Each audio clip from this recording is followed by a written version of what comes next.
It really seems like the new hot thing in the Magic community is to hate on Unfinity.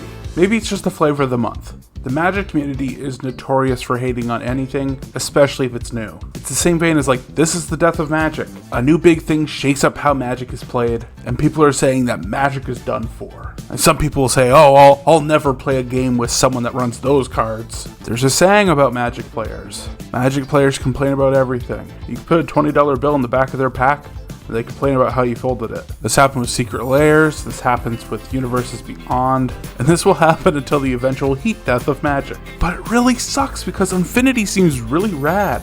We have some really cool cards to play around with. And some amazing art, like those Shaw clans. I don't think they've ever looked so good. I usually don't bother in like upgrading cards if I already own them with a different art, but they're so good. These look immaculate. But despite all the positives, people will still hate on this set. Let's break this down, and I'll tell you why this set is probably better than you think it is. This is in Defence of Unfinity. I think a majority of the problems here stem from one thing. This set has parts of it that will be eternal legal. If these cards were contained to this set, people wouldn't look at them for more than like 2 seconds. And I'll come back to this point. So this set is eternal legal. What separates it and makes it stand out like a sore thumb compared to the other sets? Let's look at the mechanics. The main 3 mechanics from the set that are raising a bunch of eyebrows are stickers, tickets, and attractions. Let's start with the one that's getting all the press and stickers. I don't think the hate is necessarily deserved. In fact, Prof spent 17 minutes going over why he didn't like this mechanic. This video alone is a big reason why I'm making this one. A big concern I've seen in the community is over damage of cards or like general stickiness. But you don't need to use actual stickers. You can use post-it notes or a service that Prof likes to talk about, which is Infinitokens. As he says in the videos, they're not a sponsor, they're just a really cool product. In fact, the way stickers work in a game of Magic is you start with 10 of these sticker sheets, you randomly choose 3 of those 10, and then that's all you can use for that game. You don't even need to have the sticker sheets. WotC is releasing a tool that you can use that is just going to be online. Now there are 4 kinds of stickers. You have the name and the art stickers, which for the most part are just flavor. They do practically nothing unless a card specifically asks for it, and even then there are very few that are eternal legal, and even then probably none of them will be good enough to do anything. At this point, it's like running some draft chaff in your commander deck that is a tribal deck, just because you need to hit critical density. Then there are ability stickers and power and toughness stickers.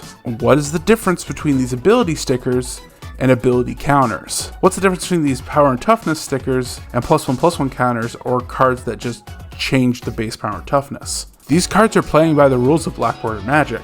It's just a little weird and a little different. Next often comes the power of discussion. It makes sense if you're already hesitant to play a card.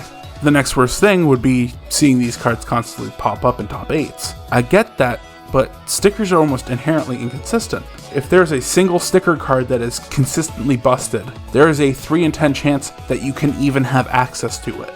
Not to mention how much you have to build around to even get them onto the board.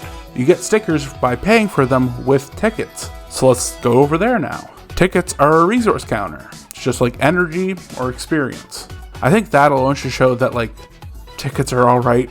They're fine being eternal legal, but I know energy and experience counters can be pretty polarizing and they can be fairly strong. So let me offer this. The only value for tickets comes from stickers. If stickers are powerful, tickets are powerful. If stickers are weak, tickets are weak.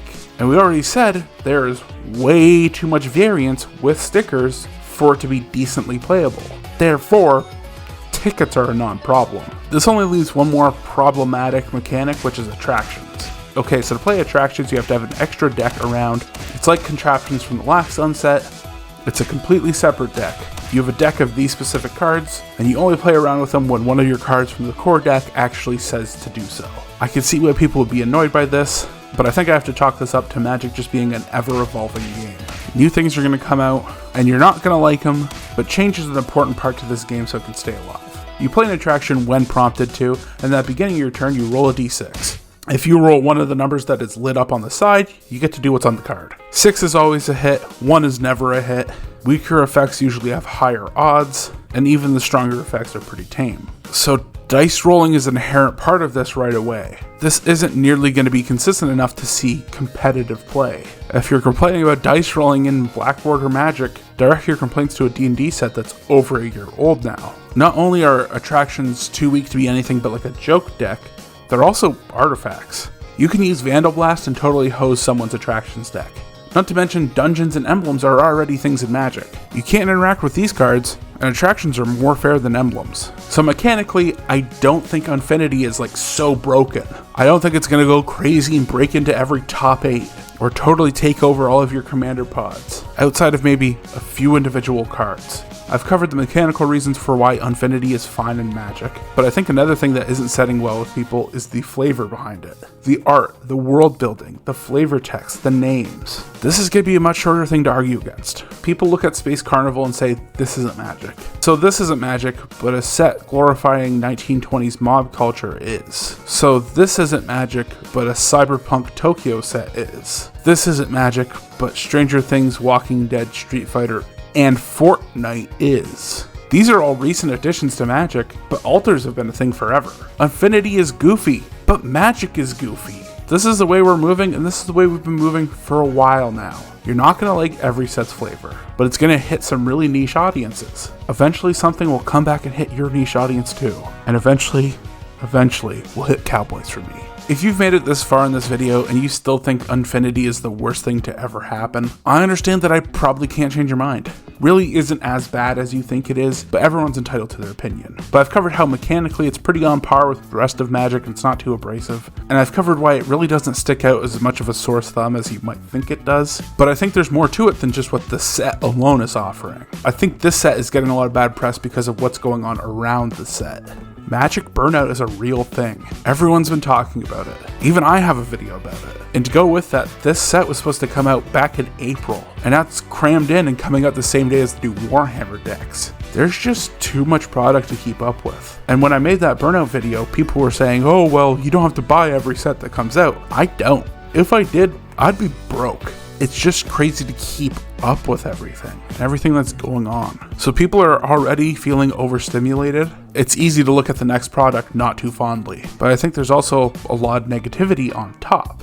At a time where we only had like a handful of cards even previewed from this set, the Prophet Tolarian Community College practically posted what was a 18-minute hit piece on this set. I get it, Brian, get that bag, but this video feels at least tad irresponsible. I understand the vast majority of Magic players don't know who Prof is, don't know who Mark Rosewater is, don't even know what Game Nights is, but the biggest Magic the Gathering channel coming out a full month before preview season and complains about this set, it's really going to take the wind out of the sails. And don't think that I'm like a Tolarian Community College hater either. I probably wouldn't have this channel if it wasn't for him. I love Shuffle Up and Play and I love the booster box game. And no, I'm not voicing my concerns against him just because I didn't get an acceptance letter to Tolarian Community College. I just think negativity like this and not waiting for more details is just a sign of the times. I don't even think this is necessarily a problem with Prof or TCC. I think it's just easy for people to quickly turn something down once they see one or two negative things about it. They see something smaller right away that they don't like, and the rest of the thing is going to be awful. You might try to say you're being critical, but there's a spot between being critical and actively looking for the bad in something. And honestly, I think this set has great parts. Cards being Eternal Legal means we actually have something to look for when we're shredding through packs. Other unsets, the only thing that really had any value was full art lands. And again, other unsets, you'd look at a spoiler for 2 seconds and then you'd throw it away. I can't think of more than like a handful of cards from the previous unsets. But that's because they just aren't relevant. Now we have the full art lands, the gorgeous shock lands, and cards like Space Dog that actually have value. It's going to be more than worth your while to go play at a pre-release. Ultimately, I think this comes down to a purely person-to-person basis, but I beg you, if you're still watching this video and didn't click off like 5 minutes ago, give Unfinity a chance. Have some fun. This is a game. We're supposed to have fun. Make some friends. Be good to each other. So Unfinity, if you're still watching this, leave "I prefer Ravnica State" in the comments just to get at Prof. Thanks for watching. Don't forget to bolt your birds.